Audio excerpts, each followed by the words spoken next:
Procuraduría Especializada de Persecución de la Corrupción Administrativa, PETCA, solicitó al juez del juzgado de instrucción condenar a 5 años de prisión con 2 suspendidos a Francisco Pagán, exdirector de la eliminada Oficina de Ingenieros Supervisores de Obras del Estado, la OISOE. Al tomar un turno en el tribunal, Pagán declaró haber obtenido inmuebles, vehículos y dinero en efectivo de manera ilícita. Sin embargo, el exfuncionario durante el gobierno de Danilo Medina descartó cualquier vínculo con Alexis Medina Sánchez, principal implicado en el caso Antipulpo.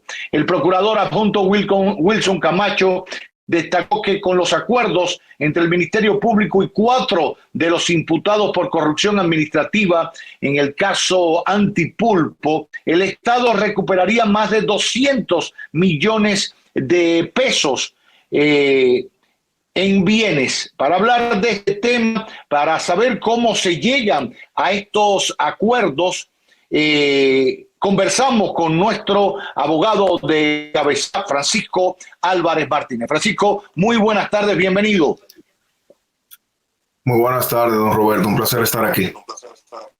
Gracias. Hablemos un poquito de este caso, o sea, ¿en qué consiste esto que ha sometido el PETCA para que la gente tenga una idea? Solicitan 5 años de prisión y 2 suspendidos. ¿Qué quiere decir eso? ¿Cómo se llega a ese acuerdo? ¿Cómo está tipificado en el Código Procesal Penal ese tipo de acuerdo? Bueno, lo que aparentemente sucedió fue que la Procuraduría y el imputado llegaron a un acuerdo en el cual ese imputado iba a prestar su colaboración, cualquiera que fuere. Eso es una forma de justicia penal negociada, algo que se utiliza mucho, por ejemplo, en los Estados Unidos, donde la justicia capitaliza el interés de redención, por así llamarle, de una persona involucrada en algún acto ilícito, versus el aporte que esa persona va a hacer. Aporte no solamente de dinero, puede ser informaciones, puede ser prueba, puede ser lo que sea, que ayude primero a conseguir condenas en otra línea y segundo, obviamente, a recuperar lo que sea que se pueda en los casos que aplique en materia de dinero, en materia económica.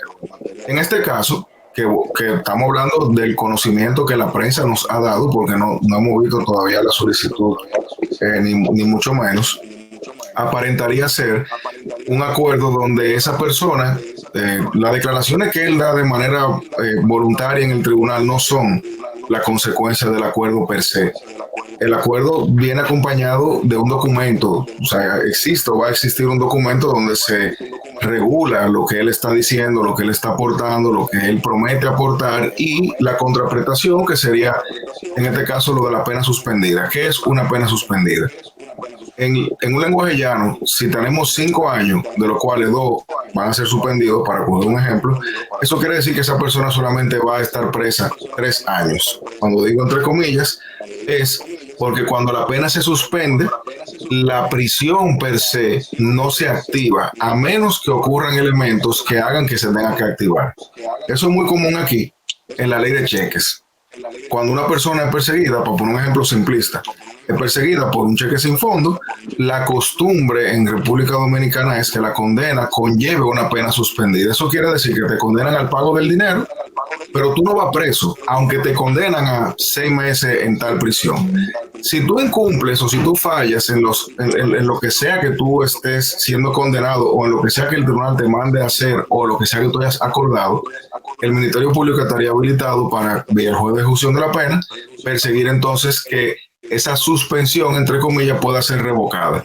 Obviamente hay plazos, hay formas, hay requisitos, o sea, no es algo tan sencillo como yo digo que tú incumpliste y listo, pero básicamente sería eso, es una colaboración que capitaliza el Ministerio Público para generar algún tipo de beneficio para la investigación y a raíz de ello la contraprestación, que sería una pena muchísimo más suave de lo que originalmente hubiese sido perseguido, y versus también recuperar algún tipo de dinero, que me pareció leer en la prensa que también había una entrega de dinero, creo que leí 200 millones de pesos, algo así.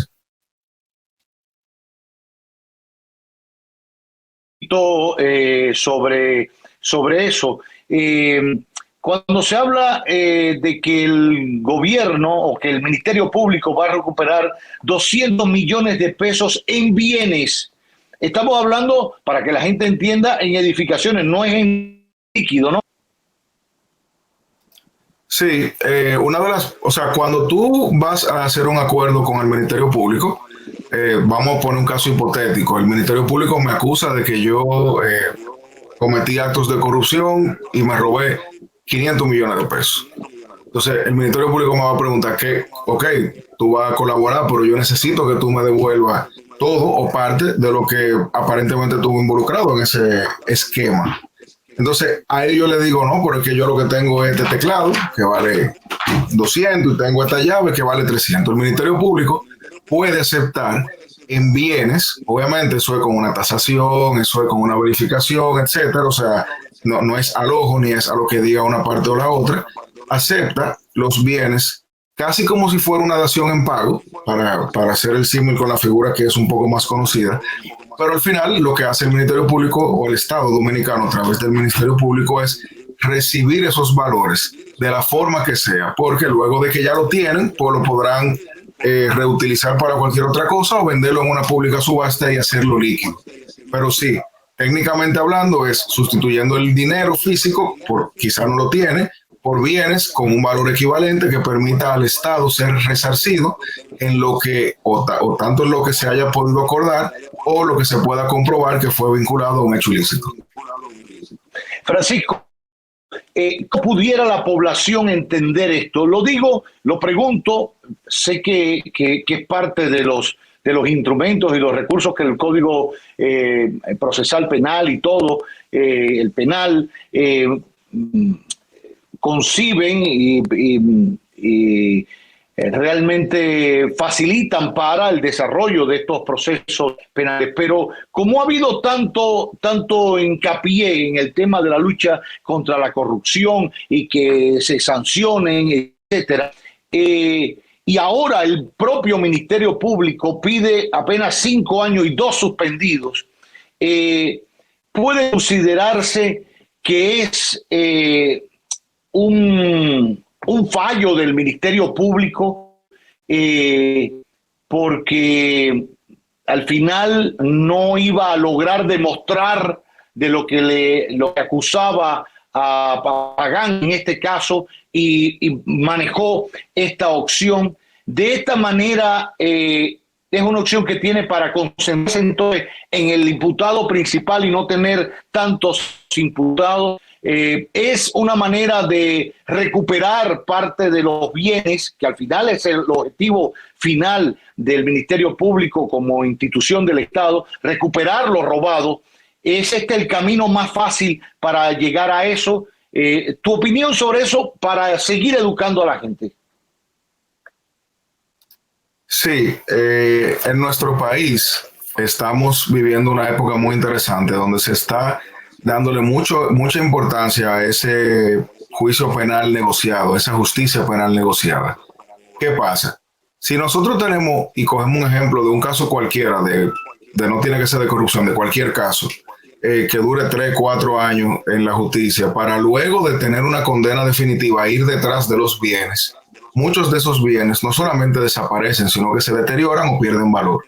Eso quiere decir que nada te asegura a ti como justicia que cuando tú eventualmente tengas una sentencia definitiva, tú vas a poder recuperar esos bienes. Normalmente eso se traduce a sentencias simbólicas o que solamente ordenan la prisión, pero con la prisión en el Estado técnicamente no es resarcido. Casos como este, el Estado, vamos a decir que mata a 2 pájaros de un tiro. Por un lado, recupera una suma considerable de dinero que podrá ser reutilizada en lo que sea que el Estado entienda o que la institución entienda, lo cual es bueno. Y segundo, lo hace ahora. Pero además de eso, está obteniendo una colaboración que en principio, de no tenerla, ellos hubiesen tenido que cruzar un camino probatorio más largo. No es lo mismo ellos buscar, para poner otro ejemplo ilustrativo, un cuerpo en el desierto, al ojo, pensando dónde pudiera ser, dónde pudiera estar, que tener una persona que diga, mira, yo fui el chofer que lo manejé, fue allí o fue en esa área. Entonces, si uno mezcla recibir por un lado esa retribución casi inmediata de bienes o de valores, y por el otro lado, recibir un aporte al caso que permita con una seguridad adicional ir por donde se debe ir. Entonces se está capitalizando un ejercicio que normalmente no se utilizaba porque era mal visto.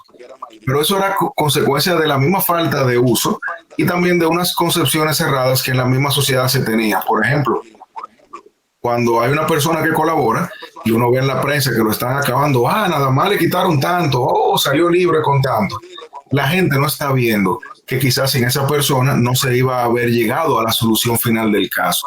Y acercar el caso, sacrificando entre comillas la imputación de una persona, o por lo menos no sacrificándola, disminuyéndola, de una persona y manteniéndola separada, recibir fondos y luego asegurar el caso grande, entre comillas, eso tiene un valor muy importante, porque de nada es la justicia útil si luego de un largo trayecto no es efectiva o no cuantifica algún tipo de retribución. Entonces sí, estamos viviendo una época muy interesante porque la justicia va a ser más eficiente. En Estados Unidos, más del 70% de los casos se arreglan así, porque al final del día los gringos dijeron, óyeme, nosotros necesitamos capitalizar, yo no puedo durar 3, 4 años en un caso sin saber qué va a pasar o si voy a tener ganancia de causa al final.